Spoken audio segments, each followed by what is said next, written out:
Going. All right. Good morning, everyone. This is the newest episode. This month's episode, March 5th episode of Gunpla Builders. Builder interviews. Sorry, guess I should get the name of my own show right. And today I'm joined by Clement Eng. Clem, you Yep. just go by Clem. Okay? Clem, hey you, fat boy, whatever. It all works. Yeah. We've talked before live on Gunpla Talk, right? It's been a while Yeah. since you've been on there. You were supposed to be on a couple months ago, but ended up not working out, I guess, with Yeah. scheduling stuff. Angel and I So, had like a concert to go to and we couldn't schedule mm, and we had gotten the wrong time, so I was like, well, we can't make it now. yeah. So, Yeah. but anyway, we're here. We're going to talk about some stuff. Those of you watching live, if you've seen any of the past interviews, then you should know that kind of the format that I like to do for this is basically just I just want to talk with Clem about him and Gunpla for a while, and then if you guys want to ask any questions a little bit later, I'll open it up and you guys can ask questions for Clem or for me, but preferably for Clem. It'd be a good chance to ask that. So, but No questions. no. Yeah, we'll see how it goes. Anyway, Clem, so just you want to first just talk about just basically who you are and introduce yourself, I guess. Sure. My name's Clement. Part of a group called Those Gundam Guys out in Southern California. I've been building Gundam model kits since, I don't know, 1987, something like that. It's been a while. Mm-hmm. My first kit was actually, I think, an aunt bought like this guy, the what's it called, Shiki, Hayu Shiki. I don't know. It's one of those old like 144 kits, and actually came with glue inside it, like this little small tube of glue that is not enough to do anything with. Uh-huh. My very first Gunpla kit ever was that, and I think it was new at the time when it came out. Oh, really? Oh yeah. I guess that it wouldn't have been too long after like after Zeta came out, it's a couple of years. Yeah, it's right around the time Zeta came out. Where did you get that? I mean, because you always been living there in California? I mean, where did you buy that in California at that time? Actually, an aunt brought it back from Hong Kong for me. Okay. And we're lucky in Southern California. As I was growing up, there used to be a place called Pony Toy Hobby or something like that. It was inside of one of those super Japanese stores. Back in the day, it was called Johan. Uh-huh. So you guys might remember the name. So they had a toy store back there, and they always had Gunpla kits. Mm. So I had been building like model cars and model ships, or actually model planes and tanks. And I saw these robot kits. I'm like, oh, this is cool. And this is before I even watched any sort of Gundam movie. Yeah. So my first Gundam anime I ever really watched was 0080, War Okay. Pocket. So to this day, that's my absolute favorite. Mm-hmm. That's sticking with the UC theme that I do. Yeah, I have noticed you do tend to do mostly UC, but you've done a couple of like Iron Blood Orphans kits and other stuff Yeah. more recently as well. So at that time, I mean, like you were able to get the Hakushiki, and then like were you just like addicted, and like did you quit building other stuff, cars and other things like that, and you just only did robots after that, or have you kept up with that? No, I kept building random stuff. I mean, I had spray cans, and I was, this is before even knowing what a seam line was, and my kits pretty much looked like they were dipped in paint. It was awesome. So, my first airbrush was one of those stupid Badger single action airbrushes that you connect to a propellant tank, and that sucked. Yeah, that's what I've heard. That those are pretty much everyone says just don't even bother with those. Yeah, so I kind of built through junior high, and like high school came by and I stopped. I didn't really pick up Gundam model building until maybe a couple years after I graduated high school. So that's when like the first master grades actually came out. It was like I don't know, 95, 96 or something like that. So those came out and like, oh, these are pretty freaking cool, and you know, way beyond anything I've ever built before. I mean, all those old like high grade kits, literal pretty much. You know, I'm used to building those, and now I have these master grades, which back then those were fantastic. Yeah. So right. yeah. Yeah.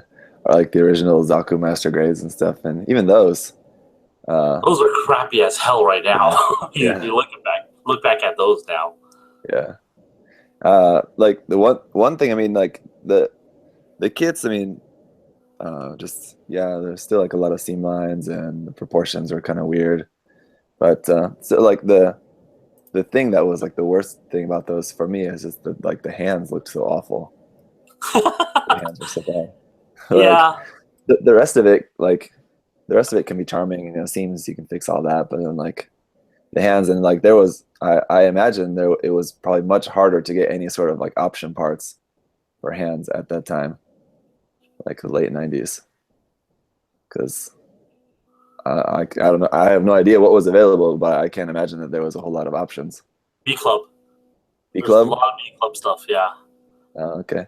Well, back in those days, it was a lot of B Club, and you'd have to go find Yellow Submarine for some of that stuff, or even back in those days, I think HLJ, maybe Rainbow 10.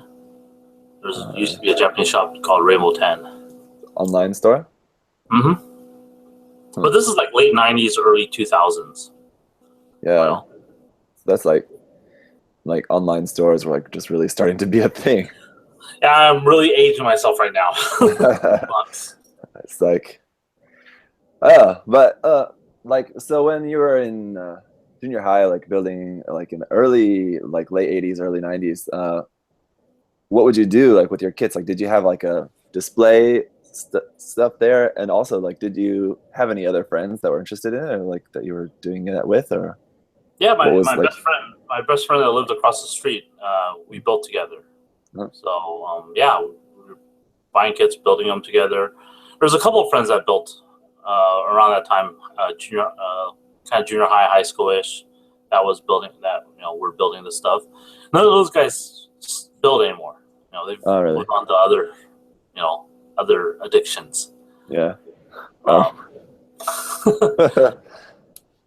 So you have kids and whatnot, and you start, your life focus turns into other things other than plastic model kits. It kind of sucks.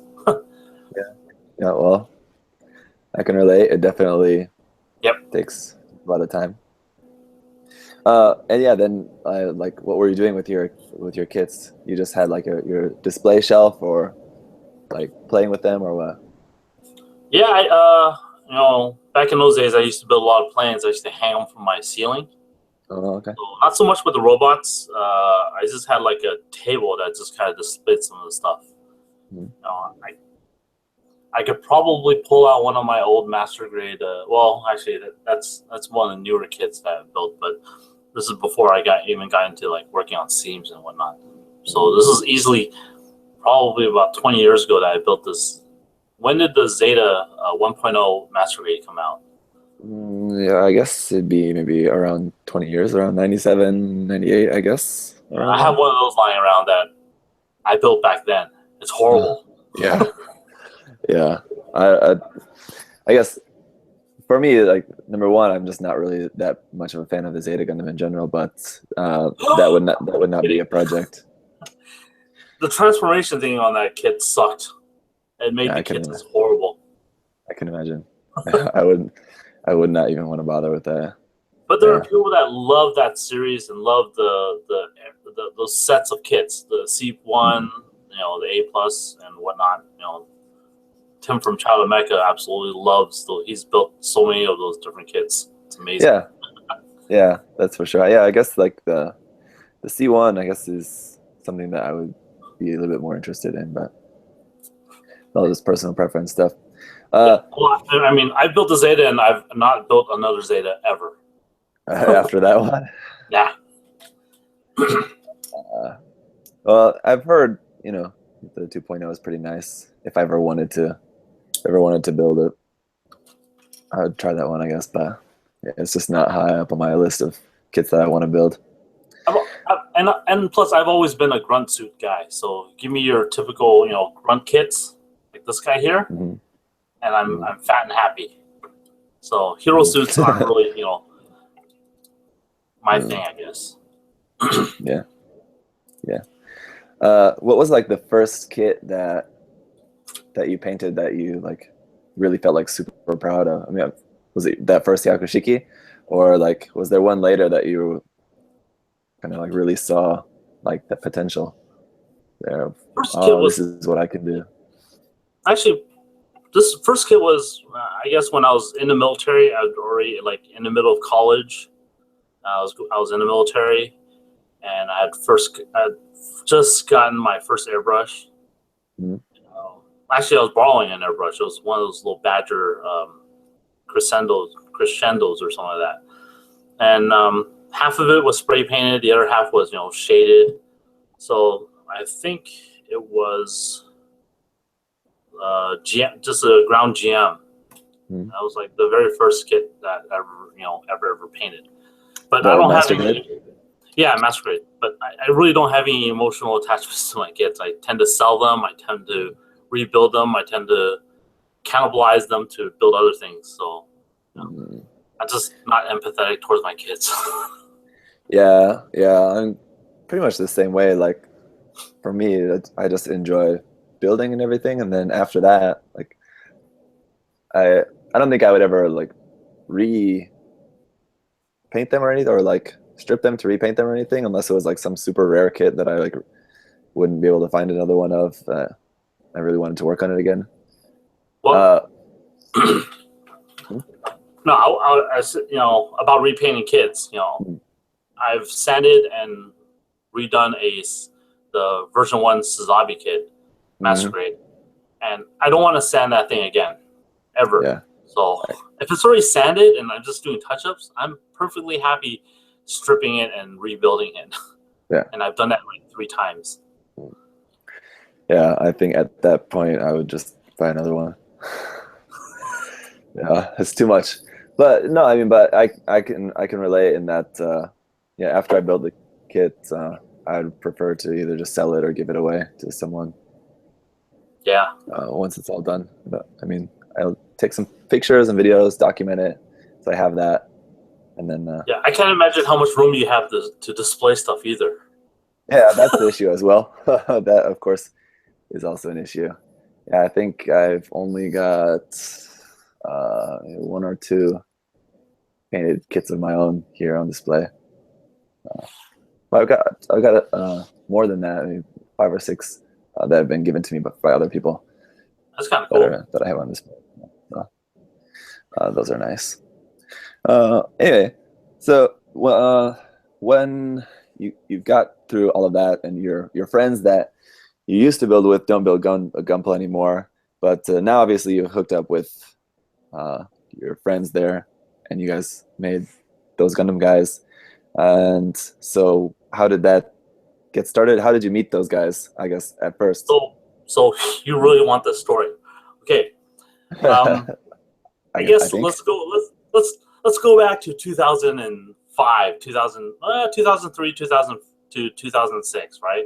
So first starting to go to contests like IPMS contests.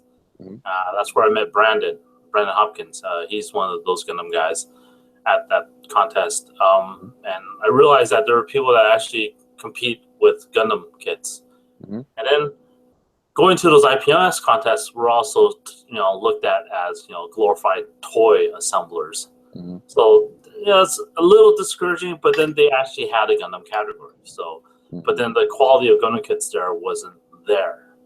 So I started looking towards Anime Expo or some of the conventions, and Anime Expo had a model contest, so I'll go do that, right?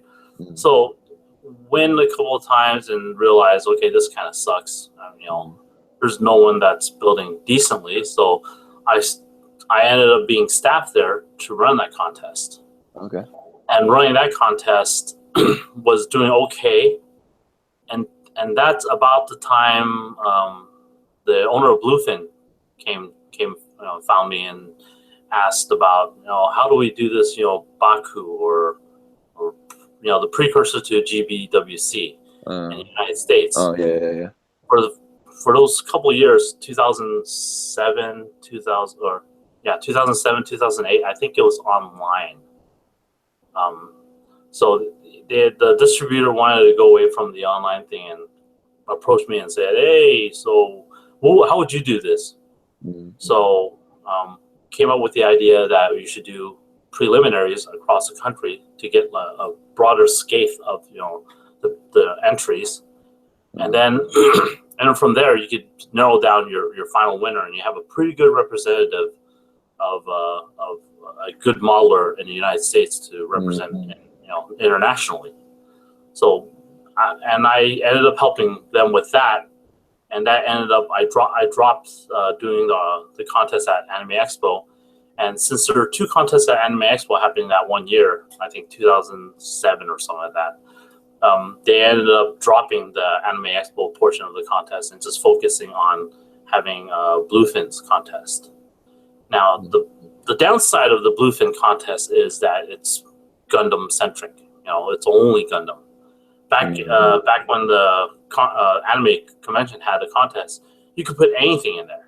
So it was pretty open to creativity. You could do resin kits, you could do pirated kits, so it was Macross kits. So it was pretty, wide range. But it started getting overshadowed by this anime convention that everyone was focused on, buying and seeing other stuff as opposed to going to an anime convention and entering a contest. Mm-hmm. So it's at this same time that I started doing panels at Anime Expo, teaching people how to build, because it felt like, sure, there's an online community, there's forums, people were learning from that, but it felt like I saw people carrying boxes and boxes of Gunpla, and I don't see people competing. It was my goal to see more people compete, right? Mm-hmm. Because I was all gung-ho about this competition, and I wanted to compete and win, and not win. And back in those days, it's not many people built competitively, or if they did build competitively, they didn't even show up to those contests because they're way beyond the levels that were competing in those contests. So to try to build that up, I started doing this panels, and then at the same time, I said, "Oh, let's try doing a local build gathering." And I had a house, and invited people online and whatnot. Our first build gathering was like 2 people. The next month, maybe 5, and it stayed about 5, 6, maybe 7 players. That's where I met Dan Funaka, and it started to grow. It started really growing after that, and right now we have our build gathering list is about 80 people, and I hope to hell not all 80 ever show up at my house at one time, because that would suck. Yeah. I could fit comfortably about 30 people building, actual with build space.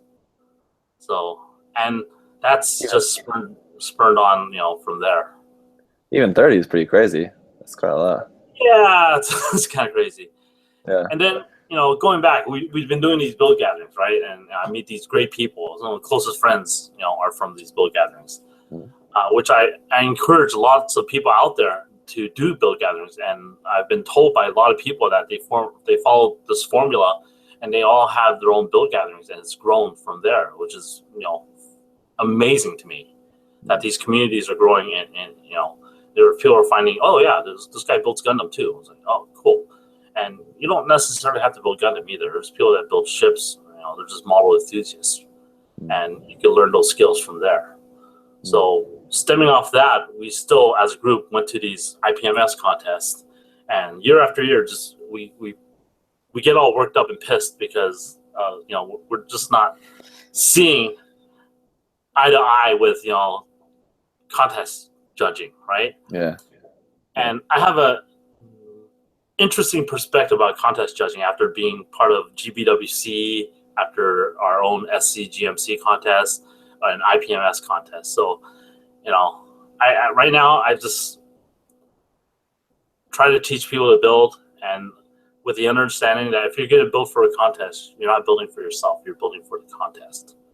Mm-hmm. So, but then, along that line, people are increasing their skills, exponentially with a comparison, because we were getting pissed off at how IPMS contests were running. We ended up, hosting our own contest. It was like, okay, let's put up or shut up. So we first year, Angel, me, Dan, a couple of people just pulled money out of our, from our bank accounts, and rented out a place and started advertising. So running to every hobby shop and posting up flyers, not knowing that most of these hobby shops would say, yeah, post your flyers. And as soon as we left the store, those flyers went into the garbage bin.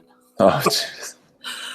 But a few hobby shops, we actually got, them posting up stuff, and they're pretty happy about, promoting, because it helps sell their Gundam kits. Yeah, of course. And hobby supplies and whatnot. So it's a mutually, beneficial relationship. Yeah. So first year we do it, we had an overwhelming.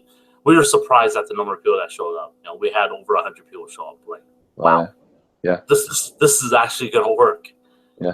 And we're 6 years. Yeah, we're 6 years into it, and people are flying from out of state to go to this contest. We got an email 2 weeks ago. These guys from South Carolina said, "Hey, we bought tickets. We're plane tickets. We're going to be there." Like, this is pretty freaking cool. Yeah, that's pretty crazy. But we're nowhere near what Asia is doing, and plus we're also we're a private group, I guess. Yeah, I mean, like, that's to be like to the level of like a Gunpla Expo or something like that in Japan or Korea or something like that. That's obviously a whole new thing. Even I think I talked about this maybe after the Gunpla Expo in Korea last year, but like even in Korea, it's grown a lot in a really short amount of time from the couple of Gunpla Expos that I've been since I've been living here. So it's really exploded here. So I can't imagine that in the States it would be anything like that. But well, but they're also funded and backed by Bandai, right? Yeah, of course. So we refuse to. We've been trying pretty hard to keep away from some of the major sponsorships from shops and whatnot, just because we want to be able to do what we want to do and not have to listen to what someone says. "Oh, we're paying for it. You're gonna do it this way." Well, here's my middle finger. This is our show. Well, yeah, that's what I wanted to ask about, because these guys said that, like, you said that for the first one, you guys basically just paid for that all yourselves. But after that, how did you guys? Are you guys still just paying for it on your own, or are you guys raising money for that? Yeah, I mean, the first year the costs were, I mean, our trophies cost money, the venue cost money, blah blah blah, right? So what ends up helping us a lot is we create these T-shirts. We sell shirts throughout the year as a fundraiser. We have a raffle. We have an amazing raffle that helps a lot with our funds. Our venue is pretty much paid off by just attendance dollars, and we're not charging much for our entrance fee is like what, $8, includes one model. So we want to make this affordable so that people will come, even if they just want to watch. Sure. But and we have vendors there. We're getting more and more people asking to vend at our show, which is pretty amazing in itself. Yeah. So we just had to stick to it, and right now it's actually making money. Yeah, that's good.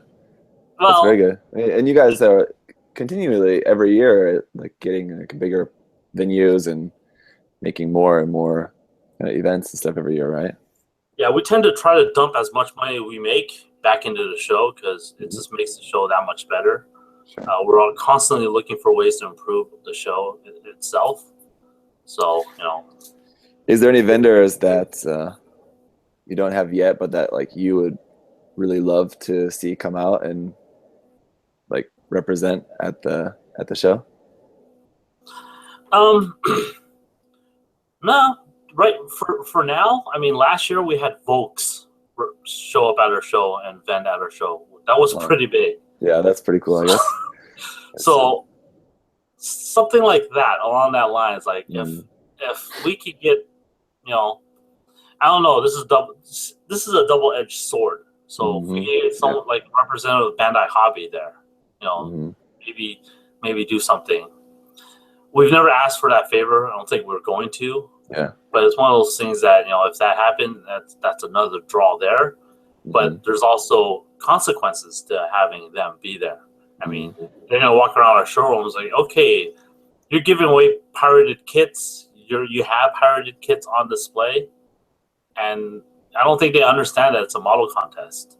So, granted, majority of your things are going to be Bandai, but there's also other genres that are in our contest as well. It's not just strictly a Gundam model contest. Granted, the name of our contest is Southern California Gundam Model Contest. Yeah. Is there any like legality issue with using Gundam in the name? Not that we know of yet. Okay, well, I'm sure. I mean, we've always just gone by SCGMC. Most folks know us because, it's a mouthful to say our stupid contest name. So you'd probably be all right. Probably not gonna. We're still small enough that no one gives a shit. Yeah. So this is good place to be, I guess. Yeah, as far as like the representation, since you're talking about like a different kind of models represented, I guess it's changed over the years, but most recently, what are the different like categories of contests and stuff? And this is something we've talked about this on Gunpla Talk, I know, but just maybe for people who haven't seen that or are interested in maybe attending this year, what's the kind of model turnout that you get of different stuff? It's starting to grow. We're starting to get a lot of Star Wars. We get a lot of. I'm trying to get more resin figure builders to come to our show. It's still quite Gundam centric, but it's we have a couple of 5-star story kits out there. I mean, Volks is there, so they're pretty happy to see 5-star story kits on display, especially well-built 5-star story kits. A lot of Mac SF3D kits, a lot of that, which is pretty nice. Those kits are really nice, and completely different from Gundam. Sure. So we're seeing a lot of that and a lot of Macross kits. So how are the contest categories broken down then for that stuff? So right now we have a core of, I believe, 11 or 12 categories. So we're broken up into 1/100 and larger, 144 and smaller. So UC timeline. There's an alternate universe. There's also general mecha and SD category, the diorama category, figures category. So what ends up happening is if there's any one particular year that we'll see a lot of 1/100 UC kits, but a majority of those are probably going to be Thunderbolt. We end up splitting the category so that we could, we could give out more awards, and B, it kind of helps level the playing field for people that are building different kits within a subgenre, I guess. So I mean, we would love to get to a point where we have hundreds and hundreds of kits, and we have 20 plus categories. That would be awesome. Yeah. Yeah. I mean, I just to suppose it differs by year about like what stuff is popular, what people are building a lot of at different times. Because like, for example, this year I'm sure you'll probably see a lot of Iron Blood Orphan stuff, and then probably last year I'm sure you probably saw a lot of that as well. Yeah, last year we actually had an Iron Blood Orphan. What was it called? A special theme. So each year we would like to do a special theme to kind of focus people into building in a certain direction. One year we did diorama, so we kind of forced people to, if they want to enter this special theme, they have to build to those specifications. So this year's special theme is RX-78. Okay. So you take those RX-78 and you could run the gamut of what you want to build. So, for instance, actually, this is going to be. I'm hoping that this is going to be my RX-78 build. So, if you're not familiar with Azumanga Daioh, this is actually she's pretending to be a GPO3 with the dendrobium thing. Yeah. So that's the gun dendrobium thing. So the dendrobium is actually a GPO3, right? Or it's actually an RX-78. Yeah. GPO3. So we try to do our themes with such a loose interpretation that people could be relatively creative and it still fit the our theme. That's loose indeed. that's a pretty far-reaching RX-78. Yeah. That's a resin kit you picked up. Yes. In Japan or something? I picked up that resin kit in Hong Kong. Okay. As you know, we discussed this earlier. Last 2 weeks I was in Hong Kong, and I did go to Japan for the dismantling of the big giant RX-78. Yeah. I bet that was a lot of people there at that time, eh? Yeah, that was pretty crowded, but the wife and I were only there in the morning and then at night to take a look at the thing. And then, we spend most of the time, in Japan wandering around. So one thing that I want to ask about the contest entries is like when you have, like say, for example, someone builds like some kit bash and it's like kit bashing some like a 1 in 44 scale kit and 100 kit. And it's like somewhere in between. And like those kits where you have trouble exactly placing it into which category it should be in, how do you typically handle those? We let the contest entrant do that. So if they're going to bash this 144 kit, with 1/100 arms, so that you have this 144 kit with these giant arms, but it depends on like the model builder's idea. Okay, where does he think? Where do they think that their kit fits into? That's where they put the category into. I mean, we will question it sometimes, but generally we don't argue with someone when they put a kit into a category. The only time we do actually argue is when people are, have been building for a while, but this is their first contest, so they feel that they are a beginner, and they enter this pro-built kit beginner category, and we say, no, sorry, I don't care that this is your first contest. You are not a beginner builder. So, for that, we would actually move those to a higher level category. I guess that would be something interesting. Oh, sorry. Sorry. We generally put the onus on people to be able to figure out where they want to put their categories and leave that to them. Yeah. That would be something interesting about the whole process is what kind of issues do you guys run into, or have you run into in the past, or what's been like some of the biggest trouble areas in the whole thing? We've not had that much trouble. I mean, one year, I think year before last, some of our staff had just had a kid, so they're running on fumes, and we had miscalculated some of the awards. So after the fact, we kind of told people, hey, sorry about this, but this is who the actual winners are, and that's actually our only major snafu that we've had over the last couple of years. But we were able to fix that, and in general, modelers are pretty understanding.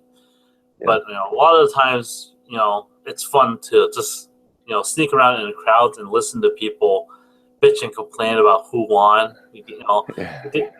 They're what they're seeing is not necessarily what the judges are seeing. And last year, what we did was we invited a lot of people to, hey, join our judging team. And they get a whole new perspective about what we do. And it only works to help them build better. Well, let me put a caveat. It works to help them build better for our contests, not necessarily for other contests. But I mean, we're really focused on build skills. So that's where a lot of people are going to see, okay, from 2 feet away, some kid looks amazing. But what we end up what we do is, as builders, we go really close up. Sometimes we'll pull a flashlight out, pull a magnifying glass out, and just to find that mistake, because we're horrible people. We're horribly jealous, and we want to find a mistake. And if we can't find a mistake, you get awarded for that. There was we had to do like that last year when I was in the Philippines and judging a contest there, and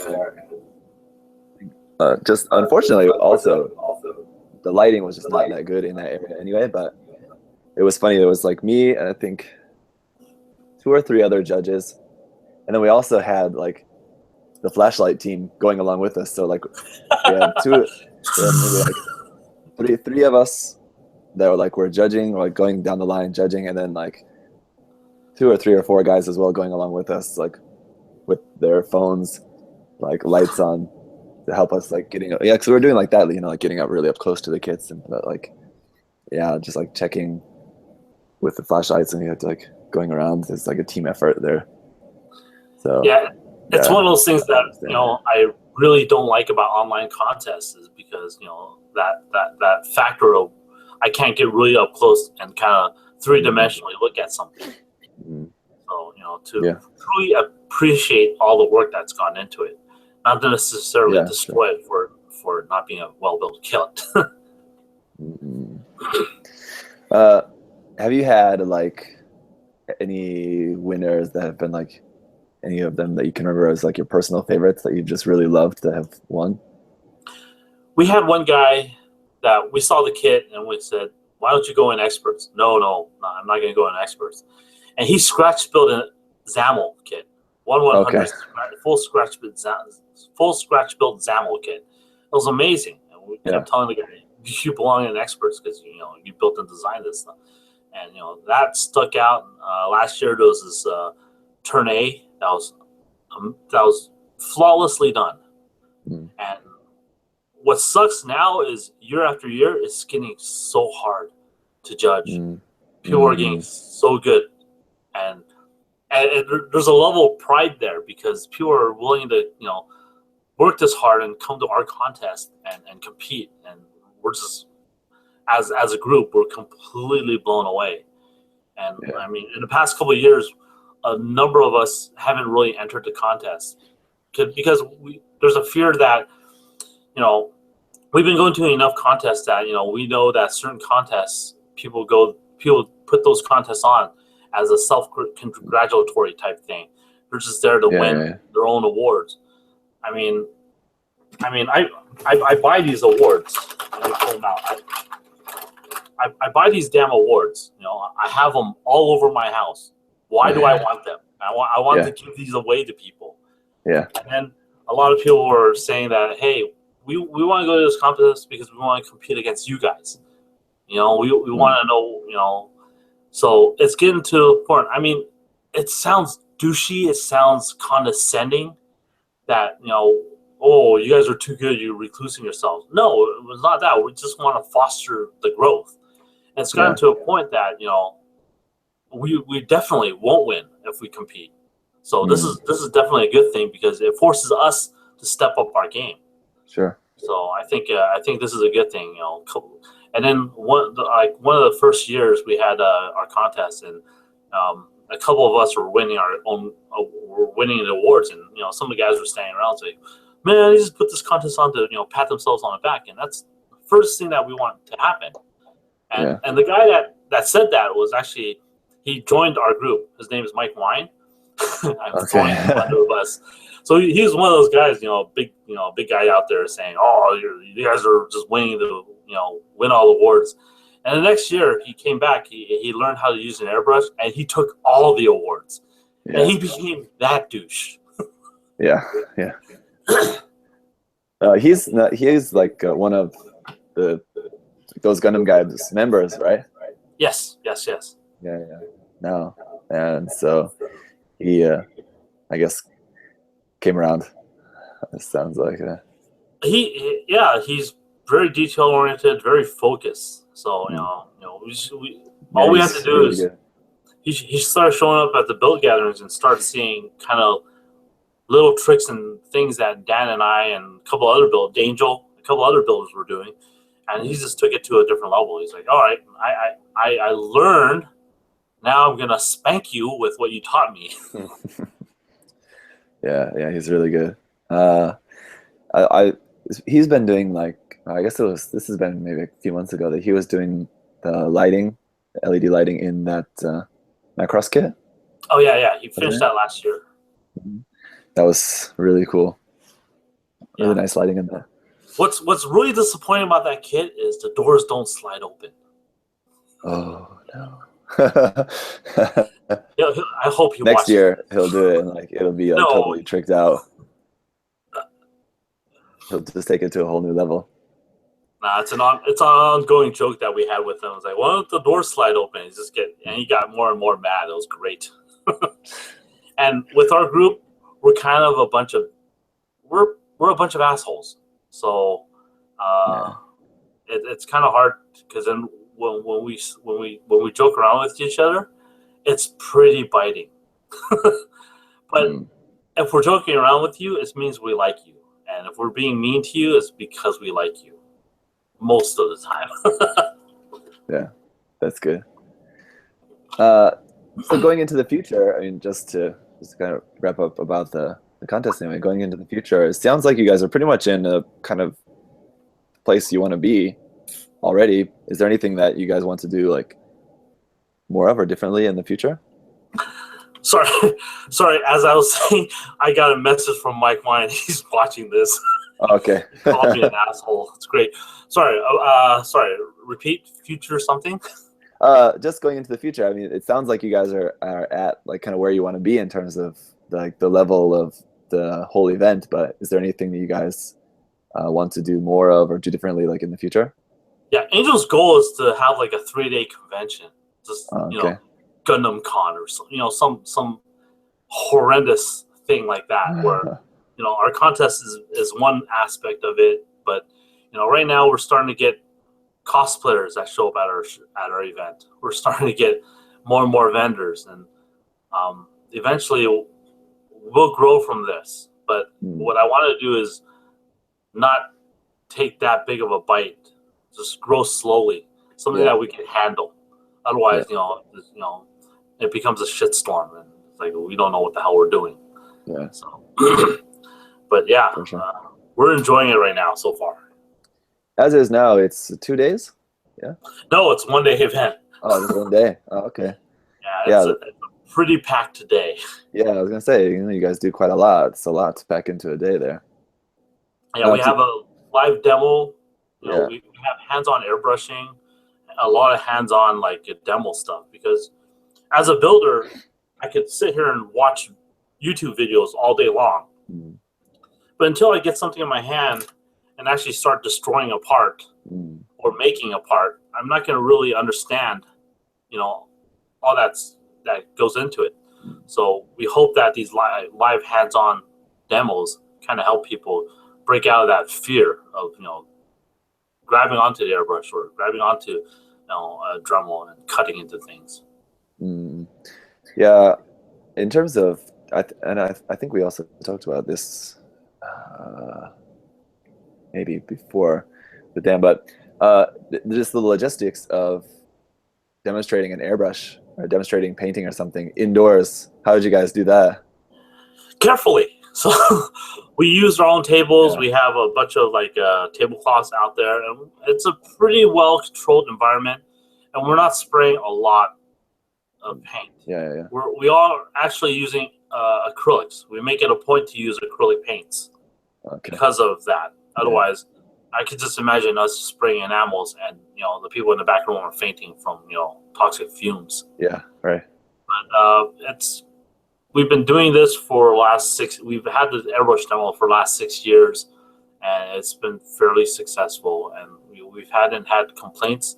And even the people that run the venue that we rent from, they're pretty surprised at what's going on. And oh wow, this is really cool. And so they have no problems with it. Cross our fingers. Hopefully, we continue with that. That success on that end. Yeah. Then you guys also have I know you have your own panel where you guys talk about stuff. And then what else do you have going on in terms of different panels? Coming up, actually, we probably. I mean, it's almost a year-to-year thing that we have an Anime Expo panel. It's in a more recent year, our Anime Expo panel has gone 18 plus because we're a bunch of assholes. Yeah. We just recently got accepted to do a panel at ACON, which is in Dallas Fort Worth. That's coming up in June, so we're gonna be doing that. And right now, this year, I think we're making a push to kind of visit as many competitions as we can, just because we have people coming from all over the place to our contest. We just want to return the favor and say, and also it's just very, very self-promoting type thing. We just want to whore ourselves out. Sure. And that's good. I mean, and you guys just want to talk about all your stuff there. At your show, have you guys I guess this is maybe something that Angel wants to do. You said he wants to expand the whole thing, but people to give a panel or something like that, demonstration or something. We're very open to that. If there are people coming in and they have a different perspective of within the realm of our Gunpla model building, yeah, definitely, we're definitely open to letting people again, like the judging thing. We're really welcoming to people joining this, and what happens is people actually take ownership and they feel that the show is part of something that they're doing too. So, I mean, we love this. We're constantly looking to add people to our staff because it helps us run the show down if we're growing. So, we don't pay shit. We maybe give you some pizza, and that's about it. Yeah.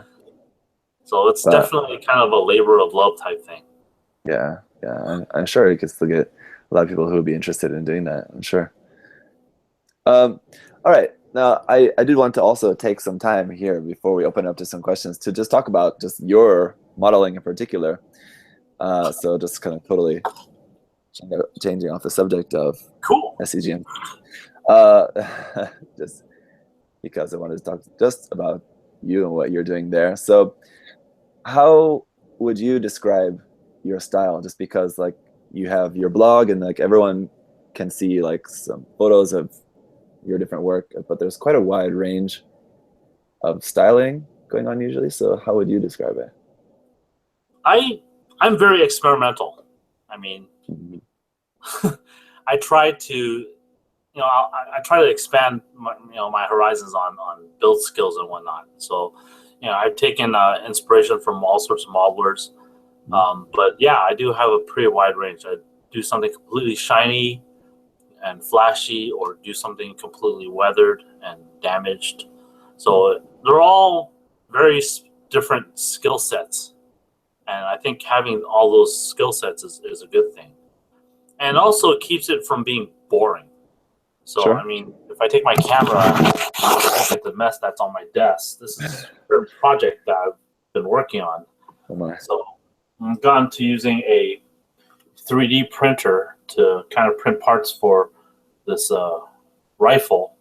So I've butchered this rifle. This is this GM Sniper 2. Because I just don't like the way the original rifle looks, I completely butchered it to make it look like something more real world. Actually, I stole this idea from Fallout Las Vegas, or no, Fallout New Vegas. I think Fallout 4 or something like that. I saw a sniper rifle there. I was like, that looks cool. Let's see if I could do that. So, I mean, this kind of gun designs I've been doing constantly because I'm ex-military, so my fascination of guns are technically modern weapons is reflected here. So a lot of sniper weapons I've done in the past have that kind of element to it. I mean, you can look around. This is my workshop that I have here. So it's, as any model builder you'll talk to, your build process is going to be an utter mess. You won't be able to. I mean, I know where things are. Yeah. But some random person coming here is like, "How the hell do you work in here?" It's like, well, no, this is what it is. Yeah. No, it's always like it kind of goes both ways. I don't know. Like for me personally, when my desk is really messy, it does kind of feel like I'm getting stuff done. At the same time, I really can't wait for me to be done, and then I can clean it again. Yeah, because like having that nice fresh desk. My favorite part of the build process is the painting. I absolutely love painting because it's that moment where you start to see it come together. Yeah. So even priming a kit makes me happy because all these little problems that are here start showing up, or all the little different colors of something like this start to look kind of more together because you have a solid color as opposed to the greens, the whites, from all the different putties and plastic that you're gluing together. Yeah. I mean, even this looks like a mess right now. So you can see that there's what I did here was I cut this apart. I don't know if it's focusing or not. Drawing. There we go. So you see that I had cut this apart, and I got a little overzealous when I cut it. So you see patches of white of where I patched it with some styrene. I like to show this to people that are building constantly, because when I look online for people that build, I see maybe the start of it and then the prime part, but I never see the mistakes that people make. So that's one of the things I've been focusing more and more on is, it's hard to take pictures of your mistakes because you're pretty pissed off that you made a mistake. So you just want to fix it. But then you have to step back and say, okay, maybe someone would benefit from this. And you'll see that, so I make as much mistakes as you do, but I never see people making this many mistakes. So that's kind of what I've been doing more of, is trying to show off I mean, it's embarrassing as all hell. Sure. Because how can you possibly build this way? What are you, retarded? Yeah. I mean, I was in Hong Kong and I was showing. I was at this shop, and the guy is a really good model builder in Hong Kong. He's won several awards. He's gotten like a second place at the GBWC in Hong Kong as well. And I was talking to him, showing him certain things, and he was looking at my progress kits and pictures, and he was like, "Oh, so why do you have that? Why is it still rough over there?" And I explained the process of how I built. And he's like, "Well, this is how I build it." And then it's just a whole different, perspective of looking at how something is built. And it goes back to, your build gatherings that we have. Is everyone builds differently. We have different techniques. We have different tools. And to see that, it changes how you build, and you learn that much quicker. It's really cool. I've learned so much. I've learned so much from other people just by building with them. So my style is definitely influenced from everyone around me, even the folks online. Yeah, that's one thing that I had trouble with thinking about, like when I don't really do like work in progress videos that much, just because like we were talking about before starting, it just seems like when you're just working on stuff, it's kind of boring to watch, I think. Oh, it's utterly boring. Yeah. But at the same time, and like especially if I'm trying something new, I typically don't want to show the process, because I think like, oh, if it doesn't work, or like if it like doesn't turn out well, then it's just kind of stupid to show that on video. But then yeah, I've had the thought like, well, then then I can show like this is what happened. I did that. So yeah, you're right. Yeah, I'm actually in the process of doing that. One of those things I did recent video is I did a video on how to build this thing. Let's see here. Let's see. So Antenna for the head? Yeah, this is an antenna. So I did a quick little video, and it was like 5 minutes to do this. But I mean, the first time I built one of these was horrible. I mean, but it's one of those things that if I'm not filming and if I'm doing something kind of cool, I miss that opportunity. Yeah. But then there's also the other side of it is there's a lot of time spent editing, making sure it's fast forward, making sure you're in focus, making sure you're zoomed in. That's a lot of bullshit work. And but the payoff is, there's 5 people out there that say, hey, that's a cool video. Yeah. So I guess that makes it all worth it, right? Yeah. Yeah. It's kind of hard to decide sometimes whether you really want to be bothered filming and sharing that, because some people will like it, but like at the time it is just a bother sometimes when you're just trying to work. And people will piss on it as well, which is part of the game. Yeah. And it's one of those things that we're doing this for free. Yeah. We're not getting paid to do this. It's another thing if we're getting paid to do this. That'd be kind of cool.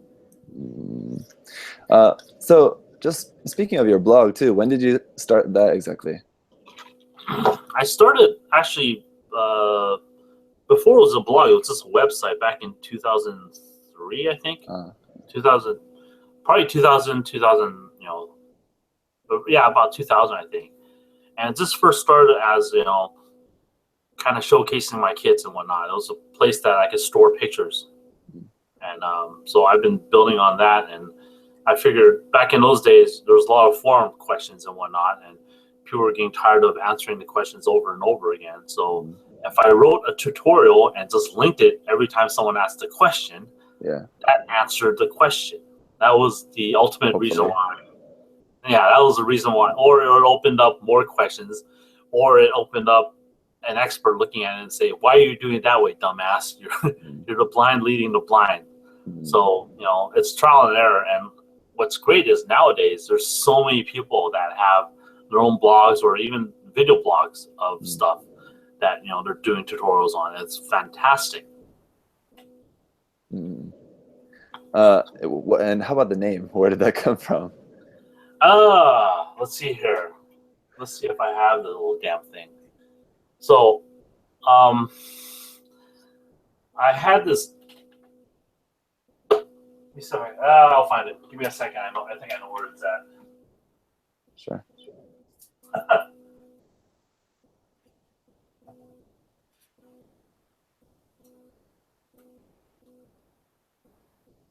Actually, I don't even know where the damn thing is. So I had this little bank, this little camera bank, right? This little chibi camera thing, and this back in about 95 or 96, I was playing an online game. So I had to. It's almost RPG-ish. So I had to create a username. So I created a username. I saw this little bank. That's my username, Gamma, right? And the whole last name part, it's pronounced. I think it's pronounced Ben Ray. So that's from a book series. It's by R.A. Salvatore called the Dark Elf Trilogy or something like that. So it's a family name within that book series, and that name had followed me from mid '90s as a character name. So I had been known as that, in an online community. So as I progressed with the online persona, I use that's my name from there. It's retarded, but that's where the name comes from. It's unique. There's no other. I guess that's the best way you could say that. Yeah. Well, I mean, it's and I think like Dan's as well, like Funaka, and like they're just like if someone's just searching online like for like searching like Gunpla tutorial something and like see his name and it's like some Gamera Benrei and they're like, oh, Yeah, is that like Gundam related or not? But exactly. Which and that took it. That did take years and years and years to actually get that name. Kind of recognizable. I mean, Funaka is just Dan being drunk one time with his friends, and he was going out to get something, and he was trying to say he's Fort Knox, god damn it, and it came out as I'm Funaka. So that's where his name comes from. He's all right, Fort so Knox. it's not related to anything Japanese at all. No, not at all. Yeah. Okay. Yeah, it totally sounds like that, but Yeah, not at all. That's interesting.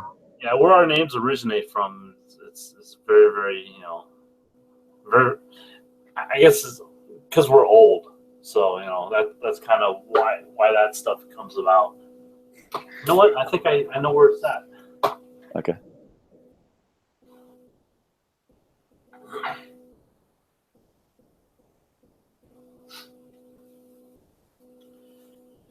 No, I lied. I don't know where the hell this went to.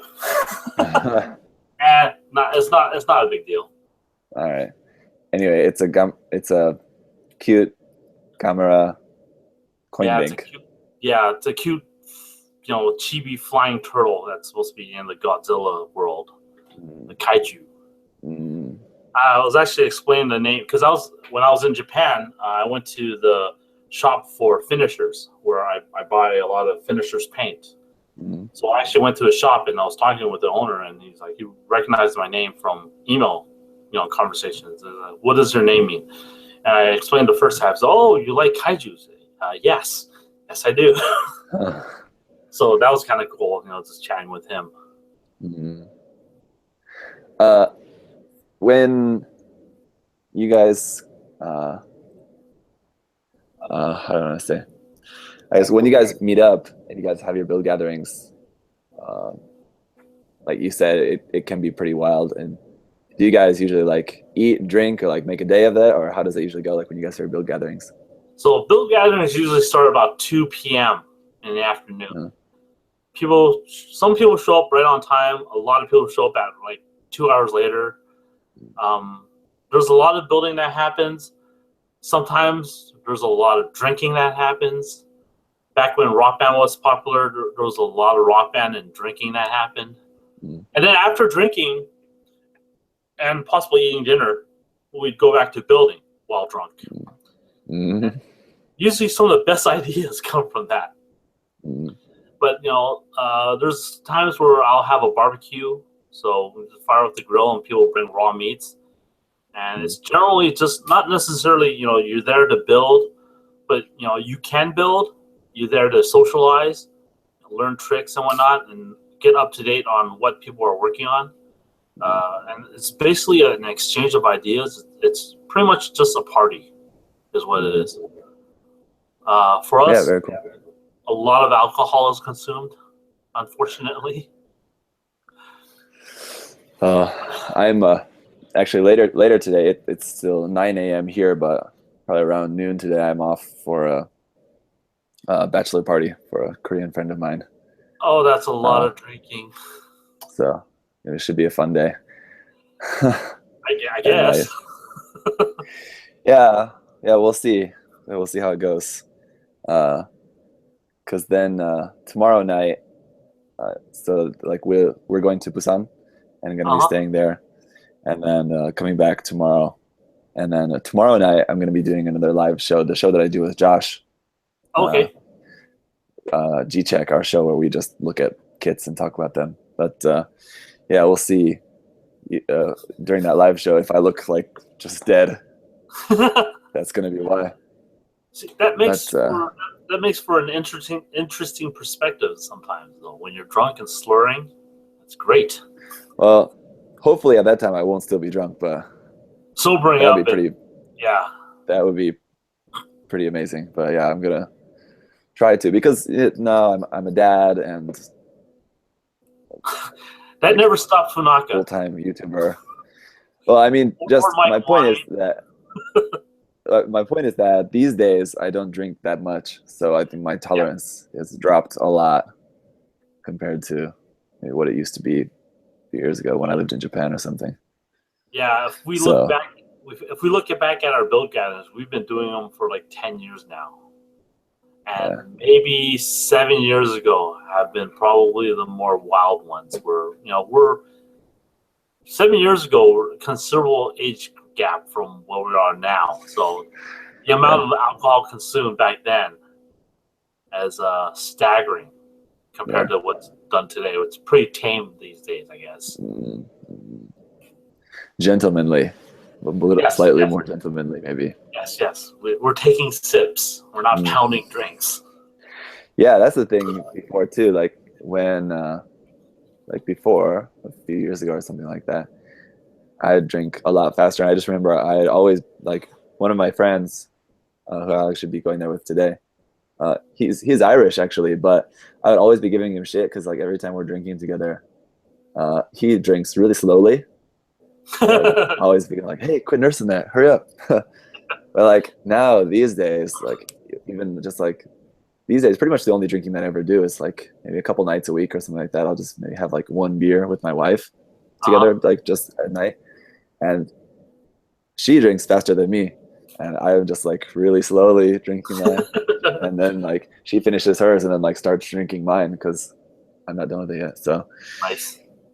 Yeah, but I'm gonna call you out. I'm going to employ that tactic today, and try to keep myself out of trouble by just drinking slowly throughout the course of the afternoon and evening. It's a bachelor party. You're supposed to go wild. Yeah, we'll see. You're supposed to only get married once. Well, I did. It's his turn. So I thought one of the things we're gonna do is tape the bottles to his hands. Nice. So we're gonna tape one soju bottle and one beer bottle. If you're familiar with Korean soju, then you know that should be fun. But anyway, back to Gunpla. Drinking forward. Gunpla and drinking go hand in hand. It's amazing. Yeah. Scuffle in the chat there was saying Edward 40 hands. I saw while I was talking with my friend about that. I saw some image where the guy had two 40s on each hand, taped to his hand. Nice. And the image was Edward 80 hands. I thought that's pretty good. That's pretty cool. But anyway, just for you guys who are watching in the chat now, just as we're getting close to wrapping up here, if you guys have any other questions for Clem, feel free to ask your questions there in the chat. And just in the meantime, while we're waiting for anyone to ask any questions, Clem, I just wanted to talk about just in terms of technical skills and stuff, for people that you would recommend. Obviously airbrushing, but anything else that you kind of stress for people to really try gluing their skills. Gluing and sanding. I mean, gluing seam lines together again and sanding skills down. I mean, those are the absolute most basic skills that you build from. I mean, if you're gluing plot plate together, you're still going to sand to get rid of the glue marks and whatnot. And I mean, the most basic, even now, I worry about over sanding. I have to be very careful with sanding because, if I'm taking a sanding stick and I have this curved piece here, and I'm just doing this, I'm going to flatten out. I'm going to lose details. So it's one of those things that, as I progress in building, this is very, very powerful. I mean, you're going to take a lot of plastic off just by rubbing this against the plastic. So people don't understand that, it's more of a wiping action as opposed to, sanding. But I mean, your skills will build from that. That's the most basic skills that, I impress upon people is that. Before you paint a kit, do you, are you one of those people who tries to sand every single surface of the entire kit? Oh, hell no. I'm a lazy builder. Yeah. If I don't have to sand it, I won't. Yeah. But sometimes when you have like a large piece, something like this, you might actually have stress marks. Yeah. Let's see. You might actually have stress marks, and those really need to be sanded down because those stress marks will actually show up in paint. Because, especially if you're airbrushing, I mean, if you're spray canning, the paint's gonna be thick enough that you're not gonna worry about that. But yeah, you're talking about like the sink lines in the mold. Yeps. Yeah. So I mean, it's a temperature process for when they're doing the injection molds. Yeah. So it sucks. Putty skills. Putty skills is another thing that people really need to get on. There's a lot you can do with putty. Yeah, and a lot of different types of putty. And I know that's one thing that it's one question I get asked every now and then is what type of putty to use and things like that, because I guess people get kind of intimidated. Was that you that I've heard that loves light putty? Yeah, I was gonna say. Hell yeah! Crazy about light putty. I've turned so many people onto this stuff. I mean, people are ripping off their dentists for this stuff. Yeah. It's the same stuff. So do you use a UV light then to cure it? No, I use lamp. Just the lamp? Yeah, I mean UV light will cure that much faster, but it already cures in like a minute, less than a minute or 2 minutes, and it's cured. So really, I mean the UV light maybe if you're doing like a thicker piece, but for that stuff you're really just filling holes or maybe even slightly building up a piece. So does that light curing putty have the same effect where like if you are using a lot of it, like after it cures it will like sort of contract, like sort of sink as well? No, it is a chemical process for curing. Okay, so it doesn't shrink at all. If you're using like epoxy putty, that there's a small amount of shrinkage because it does dry a little bit, but it's that is also mostly chemical. Now, if you're using like to me a basic putty or something like this stuff, that's purely like air drying. So this will shrink regardless. Yeah. All right, there's a couple questions here people asked. Cool. Put them up to you. Someone asked, what's your favorite Gundam series? You already said that before, but... Yeah, 0080. I am building a sniper from that series, so... War in the Pocket. And they also asked your favorite pilot. Favorite pilot? Wow. Yeah, you also said... Char. Okay. Char, Quattro, I looked at the number of kits I've built, and I've built in horrifically large number of Char kits. Okay.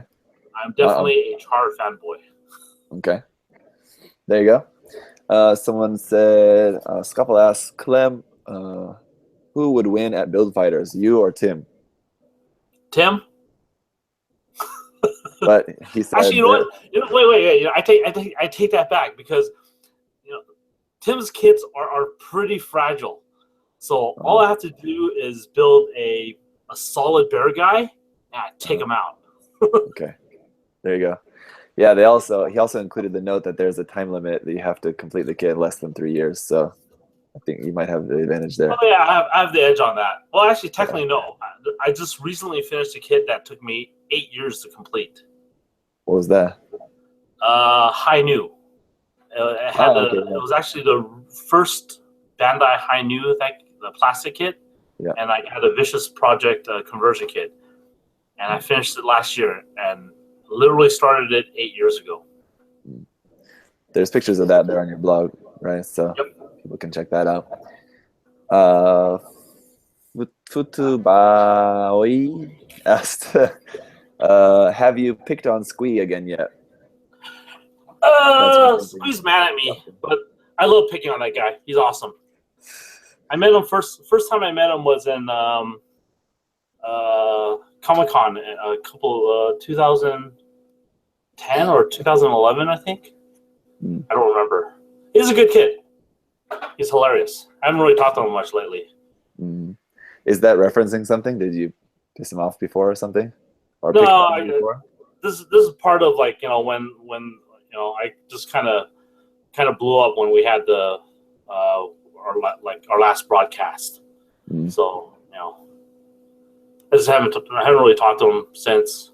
I think I apologized to him, but Yeah.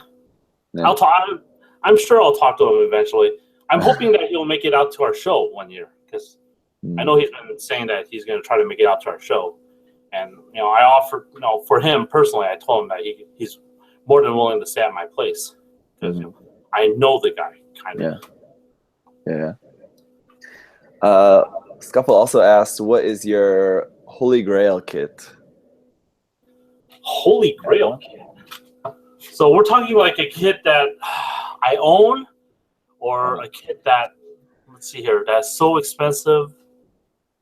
I guess it could go either way. I was thinking, like some kit that you don't have that you would really love to find and get, or something that you have that you treasure that was really difficult to find. I don't think I have something like that, because I don't put much stock in kits. I mean, if I see something I like, I'm willing to spend horrendous amounts of money to get it. So, I mean, I'm lucky in that term that my job affords me to blow money on stuff. I don't have kids yet, so I'm still able to blow money on stupid shit. But let's see here, the grill kit. Yeah, in terms of like Bandai, Gunpla. Yeah, everything's readily available. I guess it'd be like, there's been very few kits. Yeah. It'd probably be like an old like resin kit that went out of production years and years and years ago. I mean, when I was in Hong Kong, we had this one warehouse that they dealt with people's collections. They bought used kits, used toys, and they sold them. They turned around and sold them. So I found like a JAFCON 2007 kit in there. It was like a Agama, I think. It was just the capital ship, Agama or something like that from Zeta. So that was kind of a cool kit to find. It was a little too expensive for me to spend money on. There was actually a chibi Gamera kit that I took a picture and showed Angel, and Angel's like, "You're gonna have to get that." I was like, but the kit was made. It's a vinyl kit, and no way in hell I'm gonna work on a vinyl kit. If you remember one vinyl from back in the late 90s or early 90s and 80s, those kits are just horrible to work with. But I can imagine. I've never tried, but I can imagine. Yeah, how would you really work on that? Yeah. Certain paints won't work on it. I think you can't use enamels on it. You probably use acrylics only, and you kind of have to, because they're hollow. You have to fill them with some kind of a clay or a cement to make them sturdier. So yeah, they're a pain in the ass to work with. Yeah, I don't think I'd want to deal with that. Freddie Torres asked. Freddie could go to hell. He's one of the friend of yours, isn't he? Yeah. He's one of those Gundam guys. Yeah. He's probably gonna ask something stupid. I don't think so, unless this is referencing something else. But he asked, when are you writing your book, Klempla, the Clem Way? See, that was a douchey question. I have, I've been thinking about writing a book. There's people that have published, like magazines. The guys from Vampla published a magazine. I'm very envious of that. I think that's a very cool thing to do. One of these days, I'll probably take my blog and end up writing a book. I am wordy and I do talk a lot, so I think me putting this to paper would actually work, sort of humorously. It'd be very tongue in cheek, though. Freddie also said that he loves you. There's an ongoing joke with one of us that if any one of us has this technique that we've been using constantly, we'll put that name of whoever is the builder and say it's their their name plus whatever technique it's doing. So they've been riding my ass for doing this the little striping thing I've been doing lately. Yeah. So Or the Clem lines or something they call you? Clem striping? That's it. See, we're not nice people. Well, that's your thing, right? Yeah, it's done out of love, though. Yeah, it's done out of love. He also said Clem's handing. See what I have to deal with? Yeah. Well, what's your names for them? What do you have different names for the other guys? I guess Freddy has Freddy Drilling. Okay.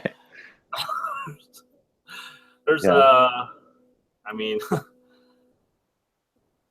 it's very off the cuff because a lot of the stuff we do is what happens is someone will say something wrong or someone will be showing off a technique and we just rip into them for no reason. It's completely unwarranted and it's not nice at all. It's great.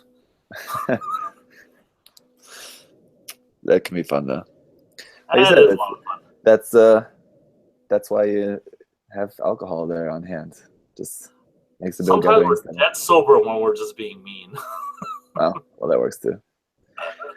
All right. Well, we're gonna wrap up here in just a minute. So, anything else you want to plug? You want to talk about just the date, venue? You guys have that nailed down for this year's event. You want to talk about that a bit? Yeah,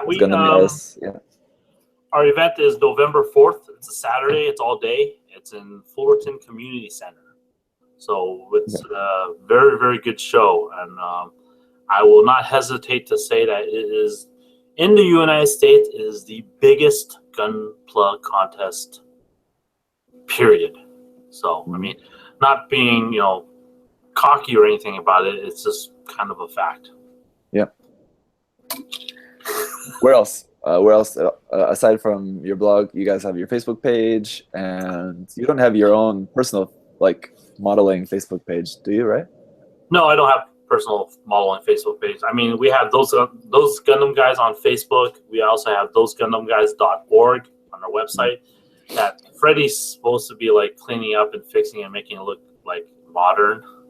Okay. So, Freddy's watching this. Get to work, damn it! You're not being paid nothing for no reason. I mean, we have a really good bunch of guys, and they put so much work into our stuff. I mean, I gotta plug this shirt. So right now, these are actually being reprinted. So we're gonna have these on the website. And if you didn't get a chance to get your Yakushiki T-shirt, you'll get your chance in a few weeks. Okay. There's another selfless plug. Oh, well, yeah, that's cool. I saw a couple of people in the chat did say cool shirt or something, so they should be interested to see that. But yeah, so basically Those Gundam Guys website, Gamera Benrei website. Check that stuff out, guys. If you haven't seen that before, well, hopefully you guys have all referenced that. There's a lot of great material on there.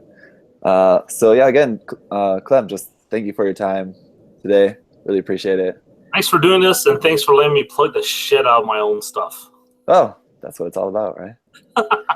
So yeah, definitely, you guys, if you're watching this live, thanks for hanging out. Thanks for asking questions. Those of you, I know there's a few Those Gundam Guys members there hanging out there in the chat and have been watching. Thank you guys for all of your work that you could do along. Get a life, goddamn you! Get a life. Yeah, it is Friday afternoon. I don't know how you guys are all not working, but they're all married. They have no lives. Well, yeah, I can relate to that as well.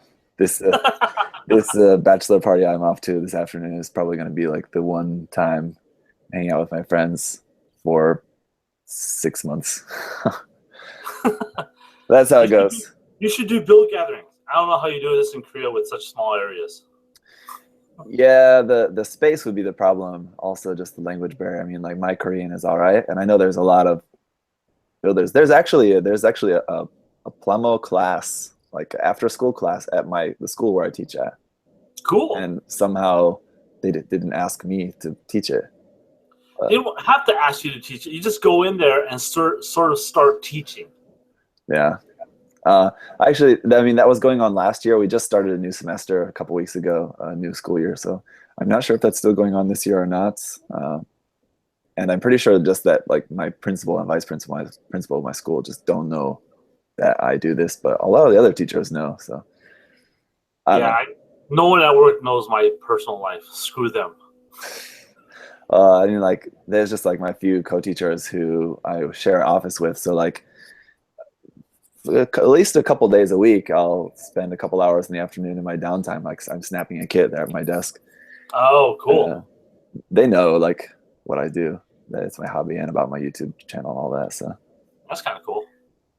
Yeah, I know. Like in the class that they were teaching there at my school, that they were having the kids build. They built like a few SD kits and like a few like military model kits, like some really simple, like tanks, Humvees, or something like that. I saw from some of the kids that they built last year. So like Gunpla especially, and model building, it has always been popular here in Korea, but it has definitely ramped up a lot because of Build Fighters, of course. And then Armed Blood Orphans has been popular here now as well too. So yeah, I mean, my wife was in Korea like last or 2 weeks ago, and I kind of wish I could have gone so I could check out some of the resin kits designers that are out there. I would love to see some of that stuff, but I have no idea where that stuff is. So I'd probably bug you and rely on you for that stuff. I would have to ask some people too, because I don't even know. Well, what good are you? I know like where all the shops and stuff are in Seoul, but as far as like that, and like I've been in contact like with a few of like some of like the really skilled modelers here, like this one. That's Sorry Kim's RX-78 there. I met him. That was actually at the same contest that I was at. In Korea? Here? No. I think he went to GBWC with that kid. Yeah, that won in Hong Kong for Korea. Yeah, he went to Hong Kong. I met him in Hong Kong. Okay. I have a video. I think I have a video interview with him. Yeah. Yeah, where I got that was when I met him and did an interview with him, and that was a year and a half ago, and I still haven't finished editing that video. I understand your pain with that. Truly, I do.